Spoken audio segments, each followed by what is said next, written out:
Hey traders, Akil Stokes here. Welcome back to another episode of the Trading Coach Podcast. I apologize in advance if the voice is a little scraggly. It's a day after Christmas. It's very early in the morning.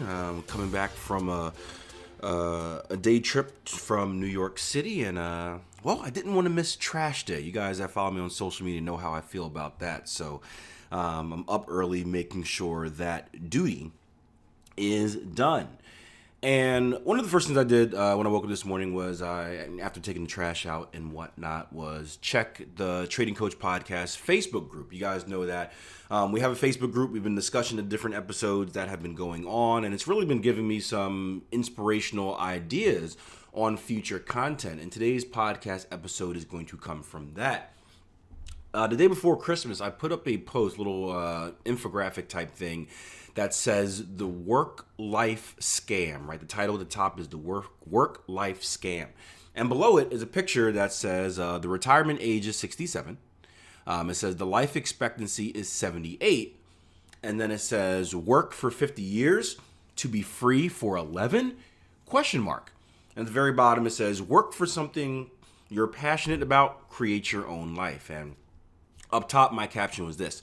The way I see it, there are two options.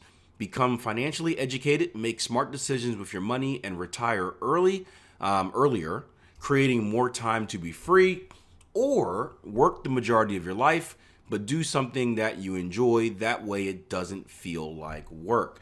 So you can see the stance I take. And there was a response from a trader on the Facebook page that said, I'm seeing so many people saying these things. Maybe it's true. But who will pick up the garbage and wash dishes then if everyone follows this thinking? Someone has to work the 9 to 5. And I think the message, I don't think the message came through correctly to the trader. I'm not one of or to the person that commented. But I get what they're saying. There's a lot of stuff out there. There's this whole entrepreneur movement right now, right? For you guys listening to this way in the future. This is 2019 or 2020 by the time you guys are hearing this. And there's this big movement where being an entrepreneur is a cool thing, right? Everyone has it in their social media title. Everyone claims they're an entrepreneur. Everyone wants to be an entrepreneur. And I appreciate that. You know, I think entrepreneurship is good because it creates opportunities for others that don't want to be entrepreneurs. And for those who are entrepreneurs, it creates opportunities for you to follow your passion, live your passion, and create your perfect life.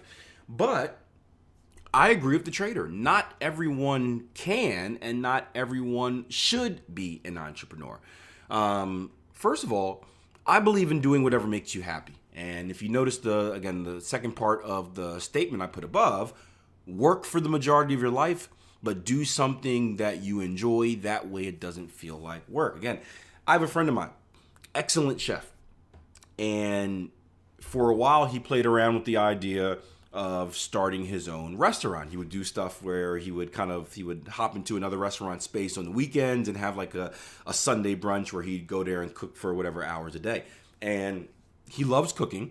More importantly, and I don't want to put words in his mouth, but more than cooking, I think he loves what cooking brings to people, if that makes sense. So think about it like this. I love trading myself, right? I love trading. Trading is a passion of mine, but trading doesn't really bring value to this world, right? Aside from a selfish value for myself. Why I love coaching more than trading is because I love trading, right? I get to trade and talk about trading during my coaching, but I also bring value to others and having the ability to work with them while they're going through this period in their life where they're becoming more financially educated, more financially responsible, and really learning a skill that can be a life-altering and life-changing skill. So it's the end purpose that means the most. And for my buddy, same thing with him. Sure, he loves cooking, but I think what he loves more is seeing the reaction of people when they eat delicious food, seeing that you could be having a bad day and a good meal can just bring a smile on your face. And you guys may not believe it, but if you've ever had a really good meal and you've seen the reaction, it could be a game changer. We were at a Christmas party yesterday, and we had a personal chef come in and just, we're tired, we're hungry, and just puts together a meal, and you eat it and you're like, man, feels like Christmas. It makes a difference. It can change your mood. But anyway, so I always talk to him about, hey man, like you're good, you're skilled, you love working with people. Why don't you, start up your own restaurant? Let's talk about how we can save up for funding and whatnot. He's like, nah, I don't want to do it. And I remember very early, I'm offended. Like, what do you mean you don't want to do it?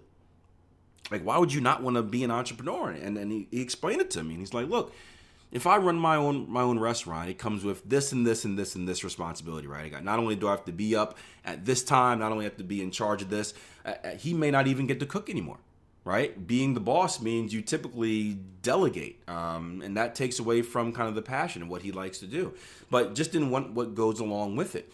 And that's perfectly fine, right? People don't see, until they get into it, people don't see the dark side of entrepreneurship, right?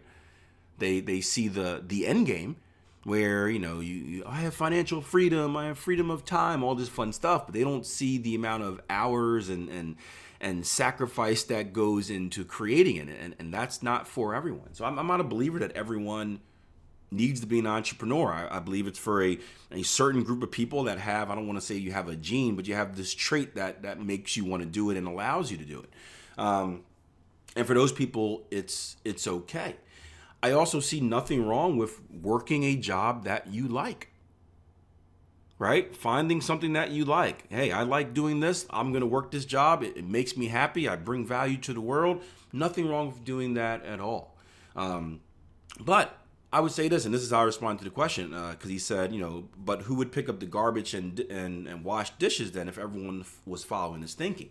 And here's the deal, right? So I was having this conversation the other day at a TED Talk meeting.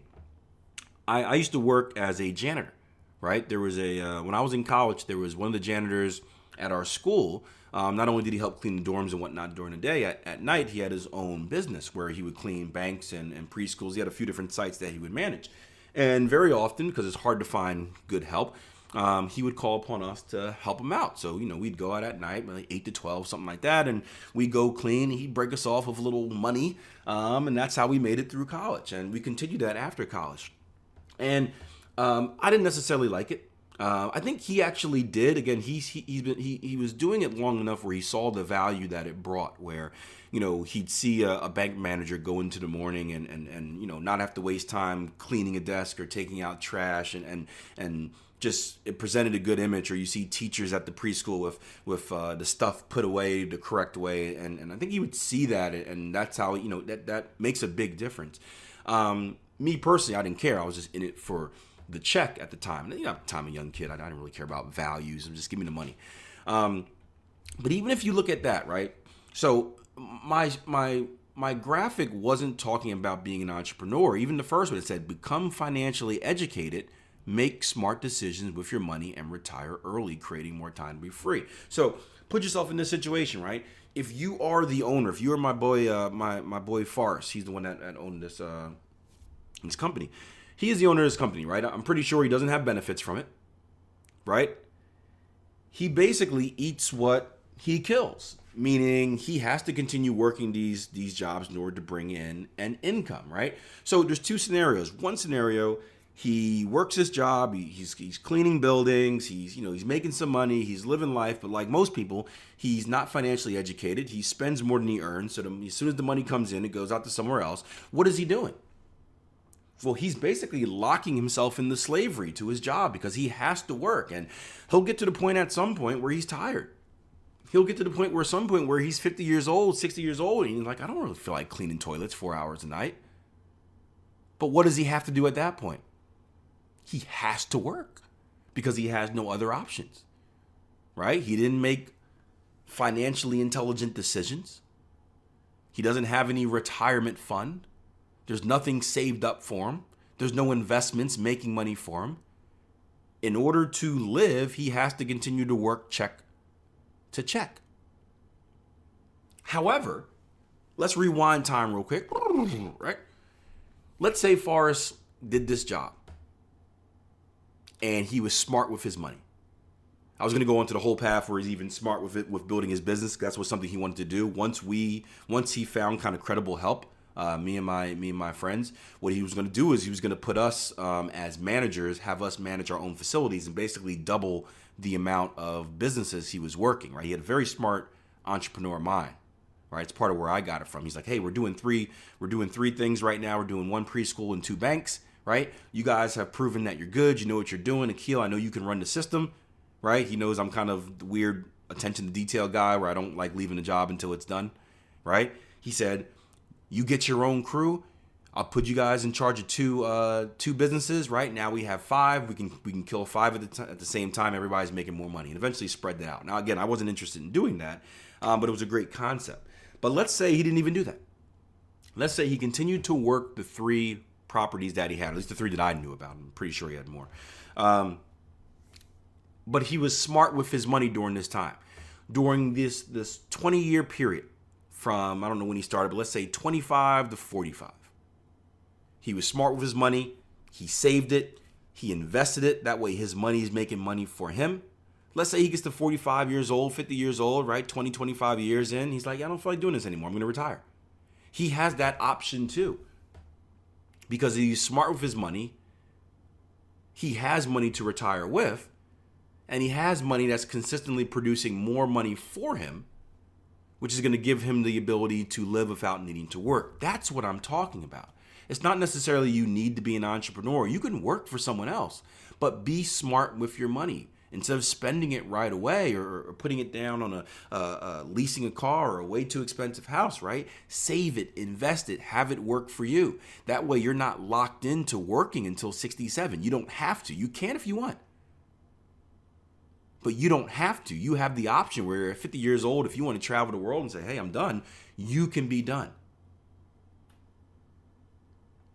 So it has nothing to do with like, well, we're not going to have any garbage people or dishwashers, right? There's always going to be those people because you always have to get started. Think about it like this. Even if you want to become an entrepreneur, what do you need? Well, you need money, right? You've got to start off in the trenches making money somehow. Maybe you're a trash man for a few years. Maybe you're washing dishes for a few years. Maybe that becomes your business. Maybe you become a dishwashing service, right? And then you become the boss of that dishwashing service and hire other people. And those other people work and then they get promoted and run their own business. Now they're business owners and the cycle repeats. So it has nothing to do with not doing those jobs. It has more to do with a mindset. We don't all have to be entrepreneurs. No, and we should not be all entrepreneurs. And we're not ever going to be all entrepreneurs because so many businesses fail. Most entrepreneurs fail. But we can all be financially educated. We all can make good financial decisions. We all can invest our money and have our money make money for us. We all can give ourselves the option, whether we're working in a job that we love or a job that we hate, to only do that for a temporary period of time and then make the decision to live the rest of our life on our own terms. We can all do that, entrepreneur or not, loving your job or not. So when we talk about this work-life scam, retire at 67, die at 78, that's going to get further down the road. Be free for 11 years. It says nothing about your dream job. It says nothing about your entrepreneur. It's all about pushing the timeline back. Instead of retiring at 67, retiring at 47. Even if you're still dying at 78, you've just turned 11 years of being free into 30 years of being free. We can't create more time, but we can make the most out of what we have. And a lot of that comes from by being financially educated and making smart decisions.